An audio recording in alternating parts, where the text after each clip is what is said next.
Welcome back to Just Scribble for a review of the NightOwl Planner by Owl Paper Co. This is a B6 Tomoe River paper planner that is new to our planner community, and Marisa, the founder of Owl Paper Co., sent one to me to review and check out and share with you guys. So we're going to start out by talking about the stats of this planner, and then we're going to compare it to the Sterling Ink Common Planner because that is the planner that it is most comparable to. And along the way, I will give you guys my general thoughts on this planner. This is a B6 size planner. It is JIS B6 size, so it is the Japanese paper standard size for B6, so the same size as a Sterling Ink or a B6 Stalogy. It is not ISO B6 size like a Wonderland 222. It is a Monday start planner. It has 52 GSM Sanzen Tomoe River paper in it, and it is a half year planner. So what I have here is the July to December 2023 planner, which she has on her website ready to ship, and I will put links down below to her website and her Facebook and all of the things. But her pre-order for the 2024 planner goes live 8 a.m. Central Standard Time on July 4th. And that is a 2-book set. So you will get a January to June planner and a July to December planner. So 2 books, like an Avec set like you would get with the Hobonichi Cousin, or like the 2-book set from Sterling Ink. There's no full year book option. It's just a 2-book set. But like I said, she does have the 2023 second half of the year. So the second book, she does have that available ready to ship right now. And then you can pre-order starting July 4th for the 2024 planner. It contains 6 months worth of monthlies, which includes a calendar and a blank spread, 6 months worth of weeklies, and then daily pages. One thing that sets this planner apart is it has more blank pages in total than the Sterling Ink Common Planner. There are 231 blank pages total, so you have enough for 6 months of daily pages, and then you have another 40 or so pages that you can use for collections, mind maps, and other things. In total, this is 304 pages of Tomoe River paper, whereas the Common Planner is 260 pages in the half year. There are blank spreads between every month that you can use for your lists or your goals or your memories, or even draw yourself a second monthly if you need 2 monthlies. There are vertical weeklies, an index, and numbered pages throughout. And there are also blank goal setting pages in this planner that are a very basic skeleton page so that you can design them in your style of goal setting. There are 2 quarterly spreads because this is for a half of the year. It is a 3.7 millimeter dot grid. It is B6 size, like I said, so 128 millimeters by 182 millimeters by 13 millimeters, or 5.04 inches by 7.17 inches by 0.49 inches. So that's all of the detailed stats and all of that, the information about the pre-order, the size of the book, how it's set up. But we are actually going to flip through this and go over it, and we're going to compare it to a Sterling Ink Common Planner because, like I said, that is the planner that this is most similar to. So I do have 2 Sterling Ink books here. I have a half year notebook. This is a blank notebook.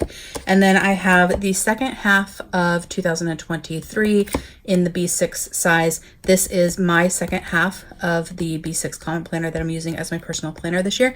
I pulled both of these out because this doesn't have a cover on it, and I don't want to take this one out of the cover. I'm being lazy. So I'm using this just to show you the size difference between the two, and then I'm going to set this one aside, and we're going to be using this one to compare. So holding them next to each other this way, you can tell that they are the same size, but that the NightOwl planner is thicker, and that's because it has more grid pages than the Sterling Ink Common Planner half year. It also has white edges, not gold foiled edges, as you can see there. When you flip it this way, you can see that they are the same size, but you can see, I think, the color here. One thing that also sets them apart is that the NightOwl does have these tiny little marks, so you can easily navigate between the different months in the planner in your weekly spreads. It's great if you're not a person that uses tabs, or if you're a person that does use tabs, but you only want to tab your weekly pages up here, and then you can lay tabs in this section down here for the rest of the notebook for your dailies, your collections, and all of the things. They are very similar in size, but this one is a little bit thicker because it does have more pages. You will notice, obviously, the color difference on the cover. As of the time of filming, the color cover options for the NightOwl for 2024 haven't been decided. So I don't know what color cover options she's going to have.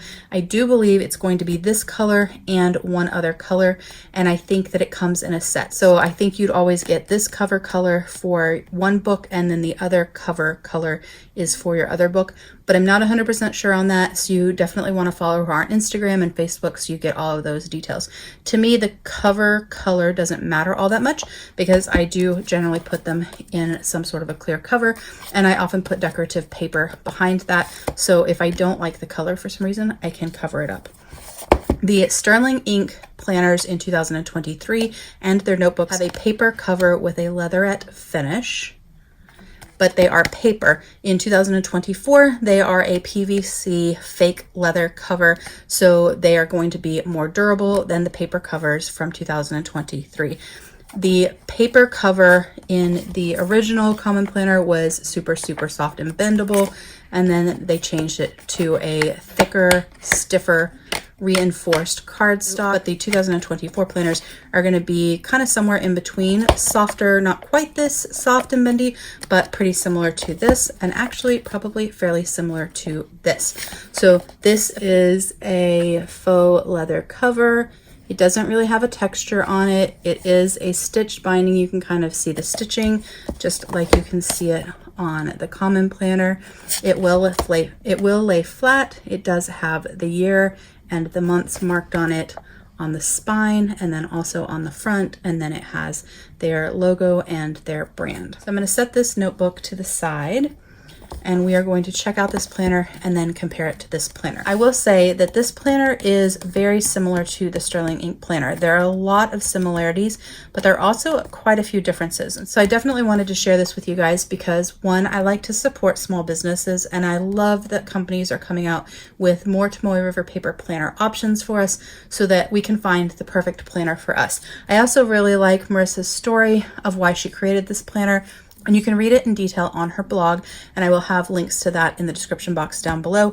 But basically, she wanted a planner that would allow her to bullet journal, but would also give her some structure with the monthlies and the weeklies already provided, but would also have enough pages for both dailies and also collections and mind maps. One of the problems that I know some people have had with the Common Planner is that although they love the planner, they love the Tomoe River paper, they love the layout, but there's only enough pages in the back, the blank pages, for one day a year and like a couple extra pages.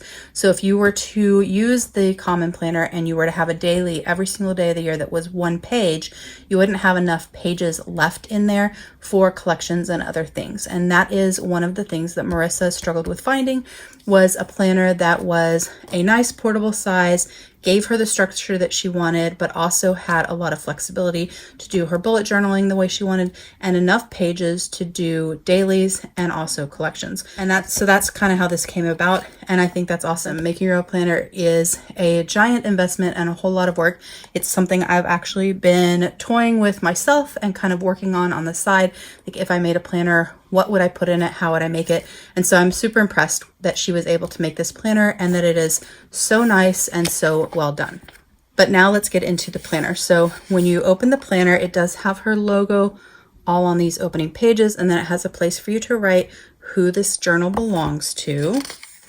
And this feels really nice, this paper. Then it has your normal like intro page, and it says for dreamers who do, and then it has their logo, and then at the bottom it has her copyright. And then it goes straight into your index. So it does indicate at the top that this is an index, and it's just a blank grid. They are page numbered. The entire planner is page numbered from this introductory page all the way to the very last page there. But I like the fact that this has an index in here. So if you're a person that indexes, you have these pages to use it as an index, but it is so small and nondescript that it would be very easy to cover that up or white it out and use this for something else. If you wanted to use this as a vision board, or you wanted to use it as a washi graveyard, or you wanted to use it for your word of the year or memory keeping with photos of your family through the year, like maybe this page had your kids at the beginning of the year and this page had your kids at the end of the year, or at the beginning of the half year, I guess, and the end of the half year. So lots of things you could do with this because it's not already like preset for you. It just has kind of a little bit of a guide. Then you go into your goal setting page. It's the same way. It's just a grid page. At the top, it says goal setting, and it's just grid. So in the Common Planner, you open it up. The first page that you get says that it's the Common Planner. Then it has your year. And then it has 2 grid pages that don't have anything. So it could be used as index or it could be used for anything else. And then it goes into your goal setting. But in the Common Planner, your goal setting is already set up for you in the structure of the way that Catherine goal plans, whereas this is a blank page to set up however you do your goal planning. And I do appreciate that because not everybody sets goals in the same way. After that, it goes into your quarterly. So it has quarter 3 and quarter 4, 1 quarter on each page. It is just a third of the page with the month and nothing else. So you can set it up however you want. In Catherine's, there's also quarterly, but it's 1 quarter on 2 pages. So you have a section for priorities, and then you have a fourth of the page for each month, and then you have columns for each month. So 1 quarter is here, and 1 quarter is here. So 4 pages of quarterlies versus 2 pages, and these are completely free for you to use however you want. Then you turn the page and it goes straight into the monthly after the quarterlies in the sterling ink. It also goes straight into a monthly, but you get the previous book's last month. So it has June in it, even though this book is July to December. It will have the June back month, and then it will have the January forward month. So you have the back month and the forward month in the Sterling Ink Common Planner, whereas when you go into the Night Owl, you go straight into July. So there is no June in this planner. There's also no January. It goes through December. There's no January. So it is truly just your 6 months. You don't have the forward and the backward month. It is a Monday start planner, and your days of the week are shaded, and then your date is at the bottom corner of the box. I'm used to the date being at the top of the box, although sometimes it's on the left and sometimes it's on the right. I've actually don't know that I've ever had a planner where it's on the bottom of the box. I do think it looks really, really nice. I don't know that I have a preference either way. As long as the date's on there and I don't have to date it myself, I'm a happy person because I like the way it looks on a pre-printed book instead of my handwriting or a sticker, if I can help it. On the Sterling Ink, the date is in the top left corner. Both of them have pretty comparable size boxes, but the print on the Night Owl is a lot darker than the print on the Sterling Ink for the boxes, for the words, all of the things. That is something else that people complained about in Sterling Ink. The Sterling Ink has a really light print. This is from their first run, and they did make it a little darker when they did their undateds, but it's still quite light. So if you want a little bit of a darker page, you might prefer the Night Owl to the Sterling Ink. So this is where another difference comes in because the monthlies are fairly similar, but when you turn the page in the Night Owl, you have a set of blank grid pages behind every single monthly. So you can use these for so many things. You could use these for goals or a vision board for the month. You could draw another monthly if you need one for different things. So if you wanted to have a functional monthly and then you wanted to have a separate monthly where you could do sticker a day, or say you're using this for personal and business, you could have one monthly that was for your personal and one monthly that was for your business. Because you can see the lines, it would be very easy to draw in that second month if that's what you wanted. You could use this for goals, you could use it for to-do lists for the month, you could use it for a brain dump, you could use it for whatever you wanted. So between every single month, there is a set of blank grid pages. And I kind of like that. I like the flexibility that that affords. So you have all 6 months at the front, and then you go into your weekly spreads. That is the same way with Sterling Ink. All of the months are at the front, and then you go into the weekly spreads. The weekly spreads in Sterling Ink, a lot of you are probably pretty familiar with, especially if you've seen my channel before, because I have been using these for both work and personal. But it is a vertical spread with a time, and you can see that the time is kind of in this column, like in the middle of the column. In 2024, that's not the case. The time is actually on the line. So it's actually on this line that divides the 2 days. So the time will no longer be here. It will be over here, I'm not excited about that change personally, but this is not about Sterling Ink. It is about this planner and the comparison to it so you guys can see what it's all about. The weekly spread is another place that these planners do differ. Although both the common planner and the NightOwl are vertical weekly spreads without a stacked weekend, with a sidebar, a Monday start, and your times, the structure is different. So in the Sterling Ink, times go from 6 to 12 all the way down the page. So you only have a couple of grids at the top above the time and a couple of grids at the bottom below the time. And the page is not divided in any way. And because the print is really, really light, it's easy to change this layout up or divide it into sections with your pen and things like that. In the NightOwl, time starts at 5 and it goes to 9, but your days are divided into sections. So you have like a morning, an afternoon, and an evening section, and the column lines stop. So your days are sort of boxed in, and then you have your sidebar and this entire section down below without any columns or grids. This can be good or bad depending on how you use your planner. Most weeks when I'm using my common planner, I actually use the section towards the bottom for the to-dos that I have to do in the evening to prepare for the next day. And I actually like that the column kind of continues because it lines up with the day ahead and there's no like distinct line dividing it.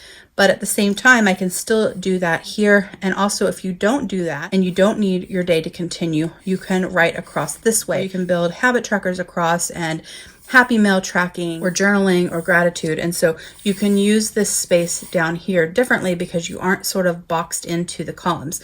And although in the common planner it is really light and you can just write over the line, it is kind of nice to have that freedom and flexibility. I honestly think visually I prefer this just because it's a really clean slate and these lines are really, really dark. And so it's very divided and I don't really like to be told what to do. That's really what it comes down to. I like my planners to be a very clean slate so that I can figure out how I want to use them. I like enough structure that it gives me a guide, but I don't like being told what to do or where to put things. And so I don't do well in planners like Commit 30 where there's designated spaces for things, or in planners where it tells you, here's where you track your water, here's where you track your habits. I like to figure out where I want to put that myself so that I can either figure out the best place for me or I can change it up every week so I don't get bored. Both planners do have your month indicated at the top and both have this calendar. I hate these calendars. I mean, I really, really dislike these calendars. I don't understand why planners think that they need to put a calendar on every single weekly spread to show you that month. I know what month I'm in, and if I want to look at my month, I will look at my monthly. That's why it's there, and it helps me use it functionally if I have to look back at it. I don't like that it wastes a space where I could actually use this for my to-do list or for trackers or something like that. And I don't like that that generally means that all of my decor goes there, because if I put it somewhere else, I've covered up functional space because this space isn't functional. So both planners do that. A lot of planners do that. Even like Erin Condren does that. I just personally don't like it and I don't understand it. So if I designed a planner, that would not be there.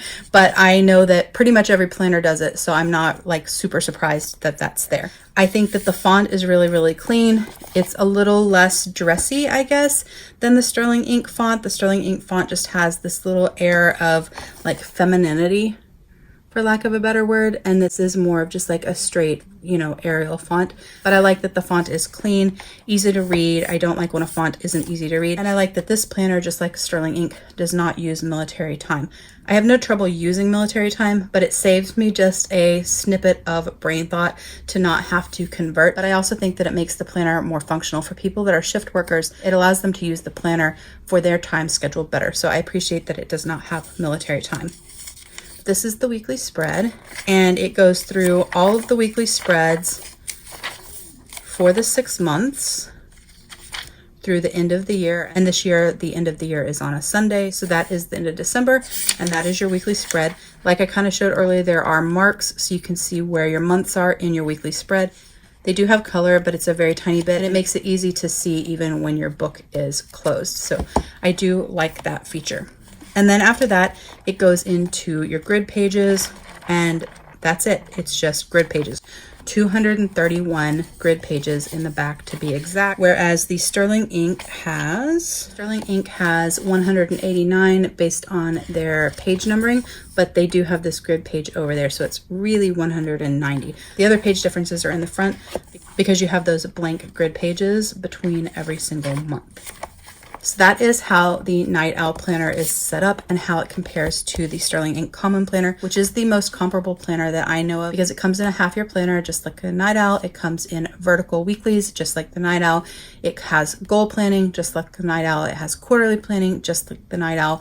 And it has undated daily / note pages in the back just like the NightOwl. And they are both B6 Tomoe River planners.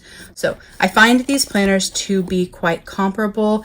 If Sterling Ink had not come out with her planner for 2023 and now 2024, and I had stumbled upon this planner, I would have been so excited, and this would have been the planner for me because I really do enjoy a half-year planner, especially if it's my everyday carry that I'm actually carrying with me, because a planner does bulk up as you use it, and so that keeps it slimmer in my bag, but also because it gives you a fresh start in the middle of the year. So you get to start fresh with a new book, or if the planner is not working for you, it makes it very easy to switch to something different. So I really do like a half-year planner, and you guys know I really do like B6 size. My favorite notebook sizes are Passport B6 and A5, and that's where most of my planning and journaling lands. Although I do use pretty much all of the sizes, those are kind of like my happy places, and I really do like B6 for a size for a planner that I can fit everything in for my life, but it's still portable enough that I can take it on the go. So this would have been this is the planner for me. I'm so excited. Because Sterling Ink had a planner out that is so very similar, it took away a little bit of my excitement from this planner just because I've already got a B6 half-year planner with a vertical layout and all of the things that I have been using and I have been enjoying. But I do also like this planner. I think it's really nice. I think it's a great option for someone that wants a slightly different structure from the Sterling Ink. I think it's a really good option if you want a darker, easier to read planner. I also think that it's wonderful for those people that want an entire page per day, but still also wants to have enough pages to actually have their collections in their planner as well and not have to combine it with another notebook. So I do think it is a really nice planner, and it also has a really good price point. So like I said, the pre-order does start on July 4th at 8 a.m. Central Standard Time, and the price of the book, which is 2 books for the full year of 2024, is $59 with $1 of shipping within the contiguous United States. So if you're in the United States, for $60, you get your 2-book B6 Tomoe River paper planner. So I think that the pricing is very good. The quality, from what I know from having flipped through it before I started filming and during the filming, everything seems to be made really well. The stitching seems to be good. It does, let me move Sterling Ink out of the way. It does lay flat. I love that it's page numbered. I like the grid size. It's very comparable to the grid size in the Sterling Ink, so it's a grid size that I'm used to. I'm not 100% set on the weekly layout, but I also haven't used it yet, so I may actually end up loving this weekly layout more than I love the Sterling Ink Common Planner, but time will tell because I'm actually going to start using this planner. So I decided, since Marisa so kindly sent this planner to me to review and to share with you guys, that I wanted to actually try it out. I have been in the B6 Common Planner for the first half of the year, so I have already used the Common Planner for 6 full months in the B6 size, and I've also been in it for 3 months in my A5 size. So I'm very familiar with the Common Planner and with the structure and the layout and the ways that I can change up the layouts to suit my needs. And so what I'm going to do is, instead of using this planner, I'm going to use this one. Now, I don't know if I'm going to stay in this for the remainder of the year. I don't know how long I'll stay in this. It'll kind of depend on what I think and how I like it, but I am going to start using this for the first week of July and then kind of go from there. If I end up loving this, I'll stay in it for the rest of the year, and I just won't use my second book of the Common Planner for my personal planner. If I decide this isn't a good fit for me for whatever reason, then I'll just move back into my B6 common planner, or I'll just switch to something else and try something else out for the rest of the year. But I am really happy that Marisa sent this to me. I am very appreciative to her for sending this to me so I can share this with you guys. I am glad that I'm able to share it with you guys so you guys can check it out and see if this might be something that you might want. I will share pictures on Instagram and here in the community tab so you can see how I'm using it. And then at some point I will do a flip through so you guys can see how I'm using it, whether I'm staying in it or not. I'll do a flip of what I have done in it and how I have it set up so you guys can see that as well. I do not know when her pre-order ends, but if I get that information, I will put it in a pinned post. That way you don't miss her pre-order. Like I said, I will put her website and her Instagram and her Facebook, all of the things down below in the description box so you can check it out. But that is my planner review share of the NightOwl planner from the Owl Paper Company. If you have any questions or comments, please don't hesitate to put them down below. I will definitely get back with you. Give me a thumbs up if you liked this planner review. Make sure that you're subscribed so you don't miss future videos. And don't forget to just scribble.